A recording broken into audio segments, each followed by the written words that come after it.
This is the one I climbed right there. That's the mountain. Do you want to go climb it today? No. No. Als je nog het zeeg, was het.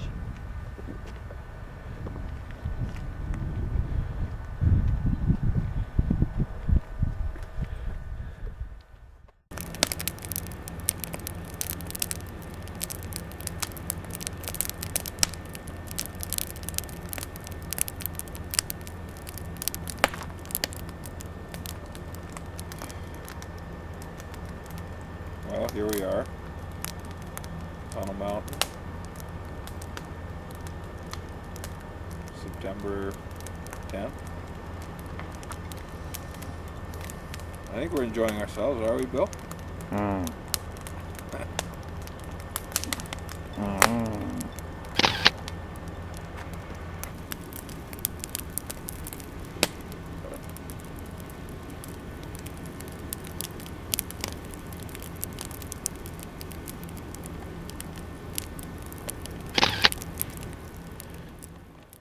I'm Sheila Rogers, and I am vacating my chair for now for Michael Enright. Michael?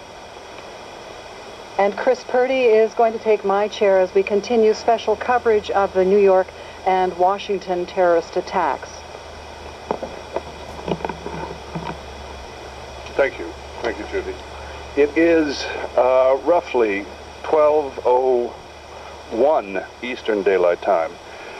Here is what we know, and as far as we know, the fear of the terrorist attacks this morning has crossed the border into Canada.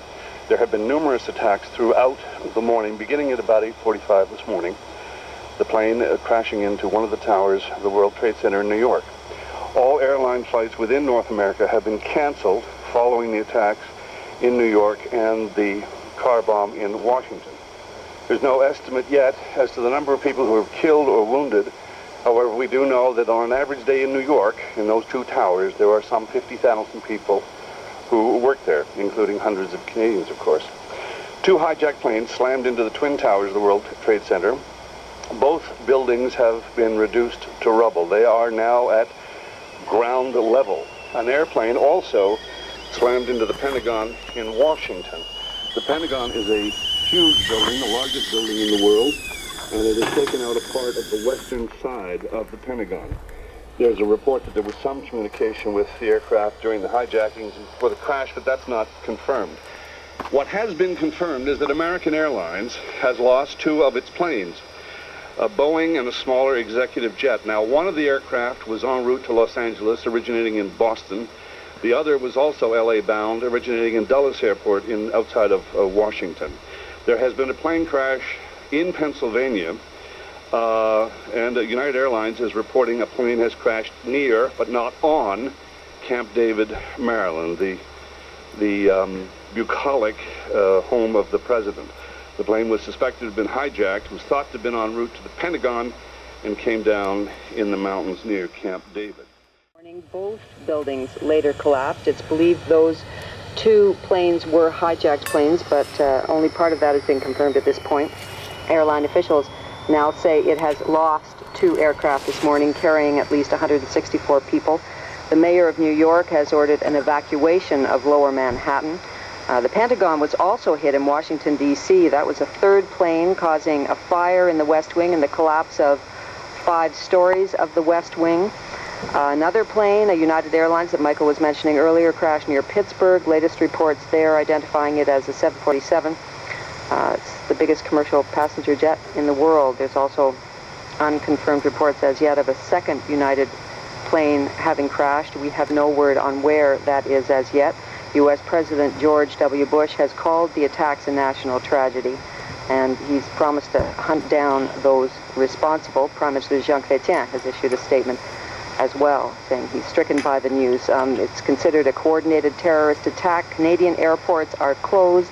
All airline travel has been suspended in both Canada and the United States, and there are reports of U.S. embassies around the world closing. We have heard of one in Rome that has been closed and evacuated, with major governments in nations around the world also convening emergency sessions to discuss what is a coordinated, seemingly coordinated terrorist attack of massive proportions hitting the United States. Colin Powell, Secretary of State to the United States, for the United States, was on his way to South America.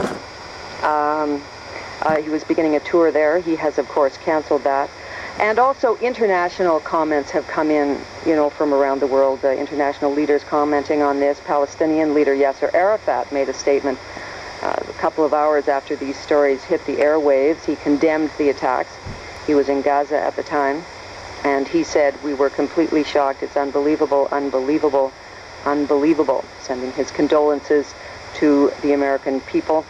And a number of other leaders, including British Prime Minister Tony Blair, sending his condemnations of the act and his condolences as well, holding a crisis meeting with his top ministers in London.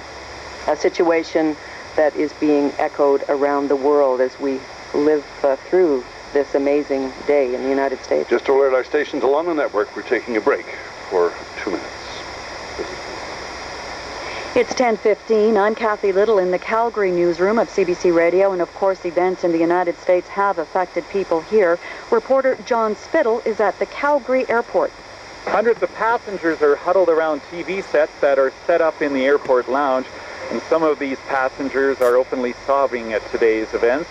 Airport manager Bryce Payton isn't anticipating any of these flights being resumed until the end of the day at the earliest.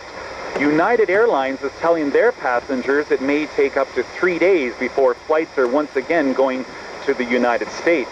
And 2 international flights from Europe, supposed to be landing in the United States, have been diverted to the Calgary airport.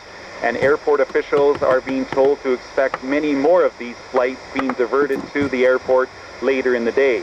So all flights within Canada and those flights to international destinations have been canceled until further notice. John Spittle, CBC News at the Calgary International Airport. And the Alberta government is asking Ottawa for recommendations on airport security in the wake of the airplane attacks in Washington.